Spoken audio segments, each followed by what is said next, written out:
It's The Rock from 106.1 KISS FM here with my broadcast colleague and my tag team partner in podcasting. What is up? It's Eric Cornish with WKDQ, and the Enhancement talent is coming to your device wherever you might be watching us. Thank you so much for doing so. And the big news, which we didn't talk about on Monday, but we're very excited to bring you, WWE SmackDown coming back to Evansville. The televised SmackDown. These are my favorites. I know you have a soft spot for house shows, and I do too, but I love a TV taping or a pay-per-view more than anything. Well, this is coming May the 12th. It will be a taping for the following Thursday, and they'll also do, I'm guessing, main event, I think, in Superstars. They tape some matches for those as well. But it'll be a good time. I mean, they've announced some of the stars. We know that can change, but right now they're, I mean, if you listen to the commercials they've got running in this market now, there's a big change going on, and WrestleMania is probably going to be a part of that. But the stars that they're mentioning, Roman Reigns, Daniel Bryan, Dean Ambrose, Seth Rollins, Bray Wyatt. John Cena doesn't always do, SmackDowns, but it's kind of cool to hear all of those names as the names that they're touting to be a part of this TV taping. So that's pretty cool. I think. Young talent getting a lot of the focus on the advertising here. And I'm really excited about this. And if I'm not mistaken, Eric, we have chances for our viewers to win. That's right. Lots of chances to win. So all the more reason you want to subscribe to these videos so you'll see them as soon as they come out. We'll have chances for you to win tickets. You can even win tickets in the Enhancement Talent section, which is going to be very close to the ring. Yes. Very cool. So keep watching the shows for that, and we'll give you chances to win coming up. You thought of kind of a theme for today's episode. Yeah, I think a lot of people have been talking about WrestleMania coming up, not knowing exactly where things are going to go, how the crowd's going to react. You've got Brock Lesnar and Roman Reigns. Looks like they're going on full force with that. But a lot of people talking maybe a cash-in from Seth Rollins. Well, that was what I was thinking up until they keep mentioning it every time we see Seth Rollins on TV. So now I'm really worried about the ending of the show. So I guess the ending of the show is really up in the air. But a good ending to WrestleMania, very important, and that's what we're going to talk about today. Good and bad endings of WrestleMania's past, and see what you think about that. Let me start by saying I've been to 2 WrestleManias in my life, and I'd go out on a limb to say one of them would fit in the good category, and one of them would fit in the bad category. Okay, I believe you've been to 8 and 22. 8 and 22. I'm going to go with 8. Pretty good ending, despite the wonky finish of the match. I actually have that as kind of wonky is a good word to describe that. But as far as the ending of the pay-per-view with Warrior and Hogan celebrating in the ring, lots of fireworks, Warrior coming back, unexpected, that's huge. That was a good one for me. The bad one would be 22. 22 I thought was left very odd. With Cena making Triple H tap out, it didn't seem like where they were going with that storyline. This is right prior to Triple H kind of making that face turn and going DX, but a lot of people, at least in the live crowd in Chicago that night, seemed to think that DX thing might happen there live in Chicago, and it never did. So 22 kicks off a string of where WrestleMania start to blend together for me. Honestly, up through like 28 or 29, I have a hard time recalling which main event goes where. I can do everything 1 through 21 very easily. Yeah. 22 is where it starts to get murky for me, so I find a lot of those endings to be a bit forgettable. Beginning with 22. It was just, it wasn't a bad match, or it was just kind of forgettable, in the annals of how important WrestleMania can be.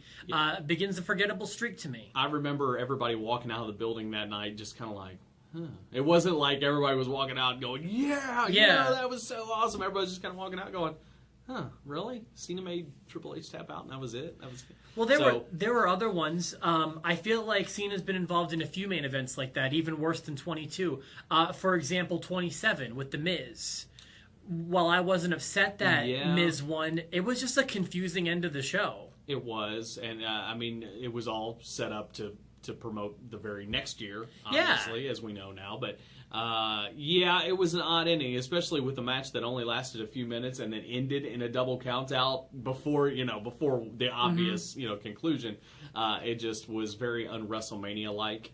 And I didn't have a problem with Miz. A lot of people had a problem with Miz as a champion or winning that match. I think it's great, and it's something for him to hang his hat on as a superstar from here on out. But just a weird ending to the show. Yeah, it was. No, I agree with you on that, and I didn't have that on my list. I feel like the 2 after that with Rock and Cena were kind of misbooked. I feel like because Rock won the first one and lost the second.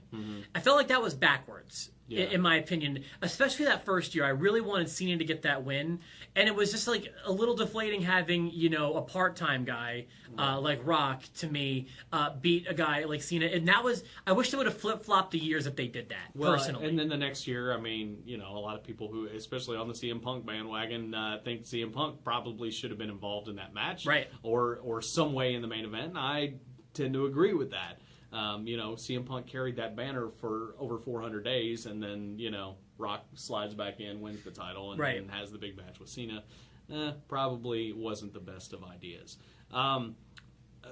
Let's go on the good route here. To me, and growing up in the era that I did, the first however many WrestleManias, ending with WrestleMania with Hulk Hogan in the ring, posing down, classic old school sweaty Hogan. Yep. You hit that guitar lick in the middle of, it's one thing to kick off Real American, but when you get to those guitar licks in the middle and he's posing down, there's just something that still fires me up about that. So any of those are good in my opinion. And I think last year, WrestleMania 30, great ending. It's kind of the ending we expected and hoped to have. They may have changed along the way, but I thought it was very, very good. Yeah, it wasn't the easy answer for the company, I don't think. And I do have 30 on my short list of good endings because it was the right thing and the fans wanted it, and it wasn't the easy thing to do, I feel like. So, yeah, 30 was, to me, an example of a really good ending, as was number 12. To me, when you think about, I wasn't a fan during the Hogan years. Mm-hmm. I mean, I'm obviously very educated on those years now, but I started watching right after WrestleMania 10.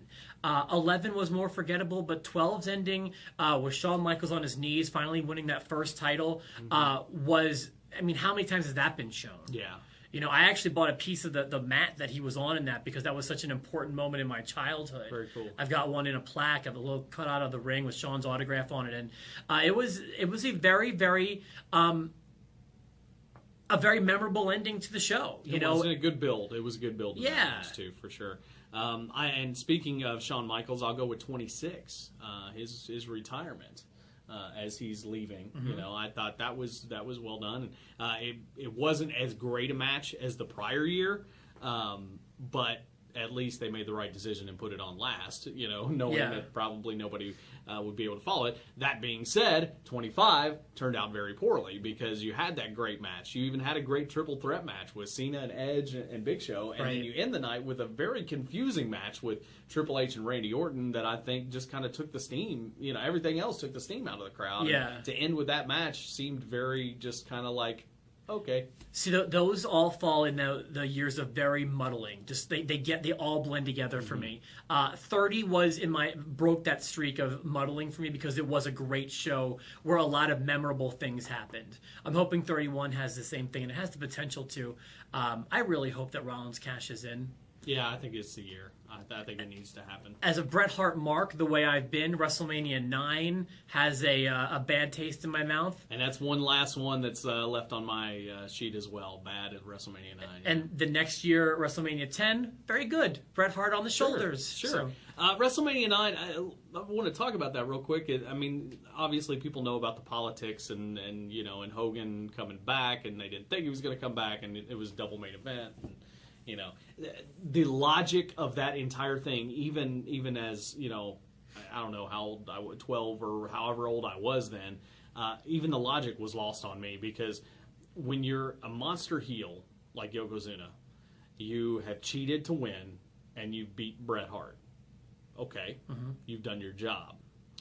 Why in the world, would you challenge one of the biggest stars ever for the title minutes after you've just won a match? For a heel, that makes no sense whatsoever. It was awful. I can tell you that. By the way, I am always the same age as WrestleMania. Oh, so it's easy for me to remember. So at WrestleMania 9, I was 9. Hey, that makes sense. And here we go to WrestleMania 31. I am 31 years old. Well, there you go. Easy for me. Yeah, that makes a lot of sense. Think about that. Any more you want to mention, or is that no? Man, that's it of my list. There are many good moments, bad moments, but the ending always very important. So we'll see what they do this year. And this one, I will tell you this: the ending of WrestleMania 31 will fall in the great or the awful category. Probably it won't be somewhere forgettable. Because it's either going to be Roman Reigns winning clean, in my opinion, not a good idea.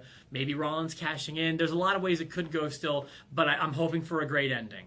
Yeah, we shall see. Or, hey, maybe they make a deal with Brock Lesnar. Maybe he comes back and they want to make him look strong. Maybe he takes out Roman Reigns and then thwarts the challenge of Seth Rollins. Lots that could happen. I know. I'm I'd excited. be all right with that. Anyway, there you go. There's our good and bad endings. Please comment. Let us know what you think, and we'd love to hear from you. You can tweet us at the eTalent. You can send us emails and all that good stuff, and make sure you subscribe. Very important.